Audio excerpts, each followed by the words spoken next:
I love men. Big, strong men that look cool as fuck without even having to try. Now you may be asking, where am I going with this? Well, because of my big love for men. Naturally, I'd be attracted to one of the biggest games out there that features big men. Big strong men. The Yakuza series is a beautiful, intricate, and even at times heart-wrenching gang crime drama about the inner workings of the Yakuza and its effects on the people involved, whether that be good or bad. Now, looking at this footage, you may be thinking, wait, is he showing off the wrong game? What the hell's going on here? Oh no, that is indeed the correct footage. You see, the Yakuza games have a unique quality to them that no other game series really achieves quite as well. Where other games will have a set narrative tone that persists throughout the whole story, both side and main, Yakuza will have one of the most serious main stories and some of the wackiest and goofiest side content you've ever seen. If you don't believe me, here's former Yakuza member Kiryu Kazuma delivering a pizza to a woman who was actually asking for a visa, but was misheard due to Kiryu not understanding her accent. Now, with most games, such a tonal difference between the main narrative and the side content simply wouldn't work. It just wouldn't meld very well together. But Yakuza is different. Yakuza will have you fighting for your life, shirts torn off, tattoos on full display, fists colliding into faces at one moment, and then the next you'll be in a karaoke bar, playing with toy cars, or chasing and beating the shit out of a nude man wearing only a leaf. But today is not a close look into the Yakuza series as a whole. Today I'm looking at a Yakuza spin-off game that was never released in the West, and a certain little statue that is very much involved in this spin-off game. Now, spin-offs are not an unfamiliar thing in the Yakuza series, as there's Kurohyou 1 and 2, and the recently popular Judgment and Lost Judgment games. But the spin-offs that any Yakuza fan will tell you they would buy in a heartbeat is the Ryuga Gotoku Kenzan and the Ryuga Gotoku Ishin games. Now, Yakuza Kenzan and Yakuza Ishin are two very different games from the other Yakuza games, in which Kenzan takes place in the Edo period and Ishin takes place in the Bakumatsu period in Japanese history. Now, the setting is not the only thing that's different about these games. Almost every mainline Yakuza character actually takes the place of a real-life historical figure in Japanese history. Kenzan is about the life of Miyamoto Musashi, and Ishin is about the life of Sakamoto Ryoma. Now, these two Jidaigeki themed spin-off games also have very different gameplay than their mainline counterparts, being more based off of sword fights rather than the usual beat-em-up gameplay in every game before Yakuza 7. Now, this is still a Yakuza game. There is still some of the wackiest and goofiest shit you've ever seen in your life.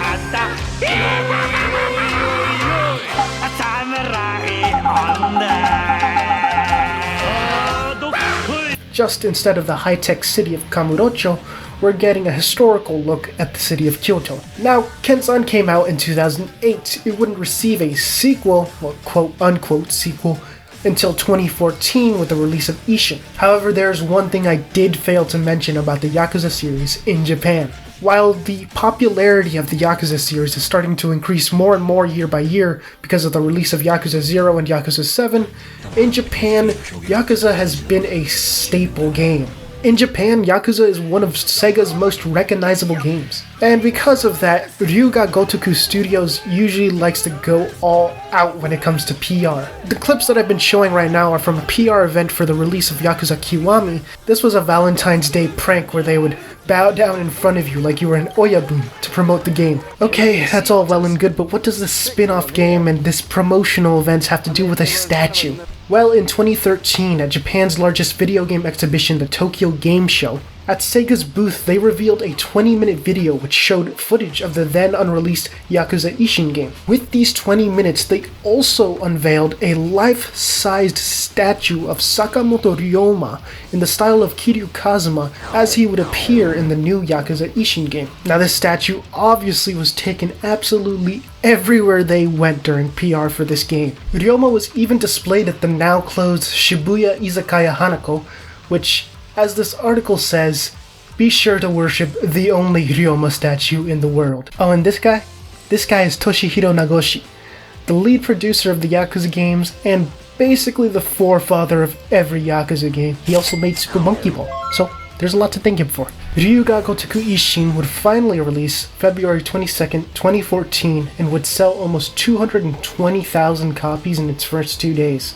And by March 31st, the game would have sold 390,000 copies. Not too shabby for a Japanese-only release.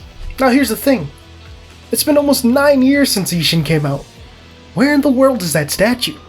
The thing that really made me want to know the answer to this question was this image right here. Yup, that is indeed Hitoshi Ozawa, taking one of the hardest images I've ever seen in my life right next to that Ryoma statue. Now, for those who have never played Yakuza, Hitoshi Ozawa played Daisaku Kuze, one of Yakuza's best villains. Now, Kuze showed up in Yakuza 0, which came out in 2015, a whole year after the release of Ishin, which also means that this statue wasn't immediately destroyed following the release of Ishin. But now, I wanted to know, where had this statue gone? Where had it been for the last 7 years? So I started my quest in the most reputable place on the internet, where all information is true and definitely not made up, Reddit.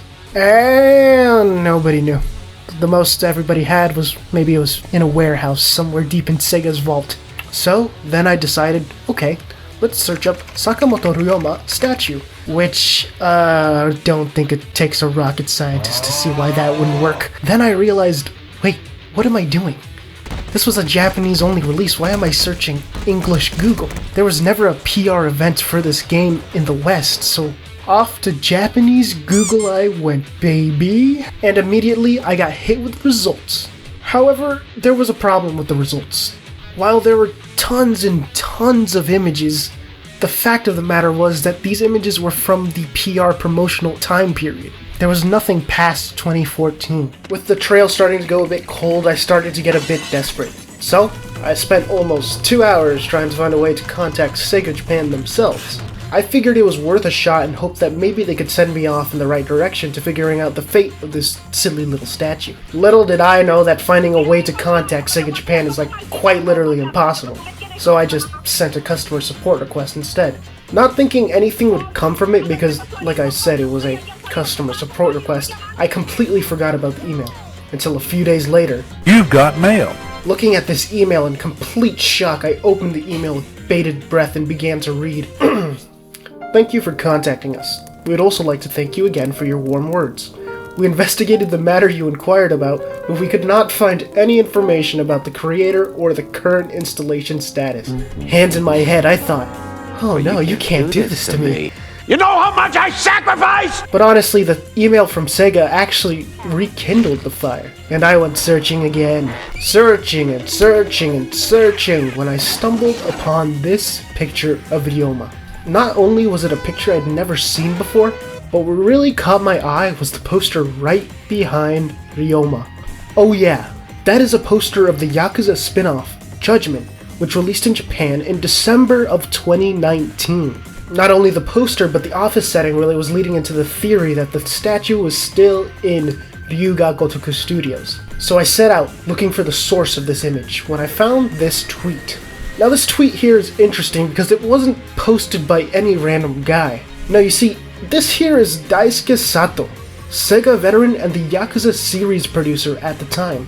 Basically, if Yakuza production were a band, then Nagoshi and Sato were the front men. Seeing that Daisuke Sato himself had tweeted this, I began to look even further into his account when I saw this tweet. Now it looks extremely unassuming, and I wouldn't blame you if you thought it meant nothing until you translate it. Even an appraisal team in Sega. Ryoma statue was 0 yen, lol. I will continue to display it in the studio.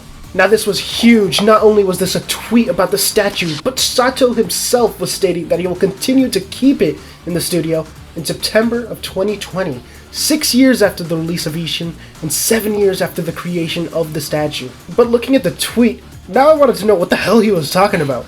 Why was this appraised at 0 yen? What was this from? So I checked the hashtag he had put when I found it. First post. So many posts saying TGS 2020.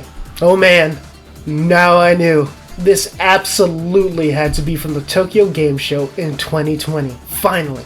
This was it. The first video of the statue that I could ever find. Searching up Tokyo Game Show 2020 Ryoma statue, I immediately found this article. And first things first was a video. Finally! I clicked, and it was private. So I went to YouTube. Obviously it had to be footage, and after mucking around a bit, I finally found something. A 33-minute video of Tokyo Game Show appraisal for random things in Sega employee's office.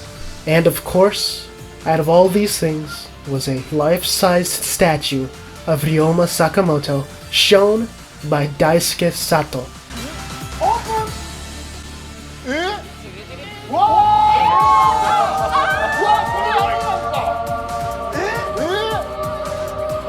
こちらはですね、はい、2014年に発売されました、龍が如く維新、それの、プロモーションのために作った、龍馬像。God, it is beautiful!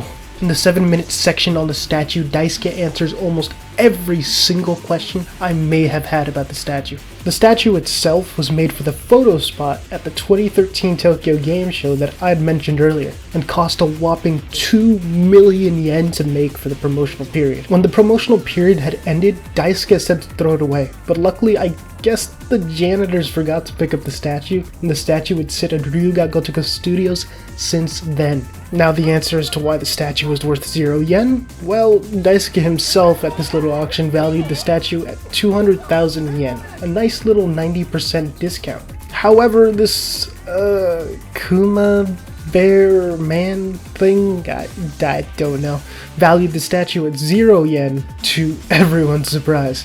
His reasoning, since the statue is technically a collector's item, only a very small selection of people would want the statue because there was such a small demand for it. Which I call bullshit on because I think any Yakuza fan would slap down tens of thousands of dollars for the statue.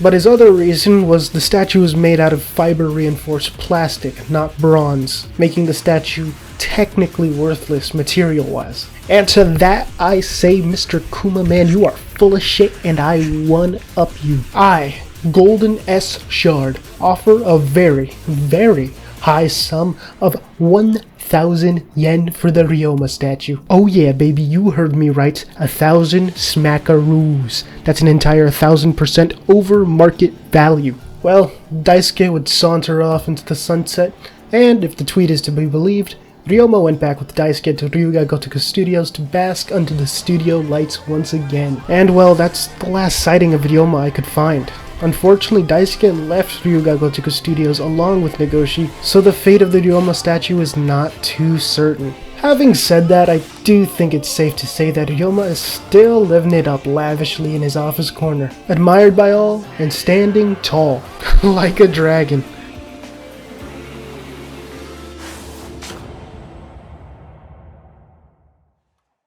Hey, I hope you all enjoyed the video. I procrastinated a bunch on this video, but it feels good to finish it finally. And I had a lot of fun making it. As I'm recording this, we just hit 718 subscribers, and I just wanted to thank you all so much. That's honestly insane to me. I can't imagine a number like that. I never could have imagined a number like that. I hope you all stick around for more, and hopefully the next video doesn't take 6 years to come out like this one. Thank you once again, and bye-bye.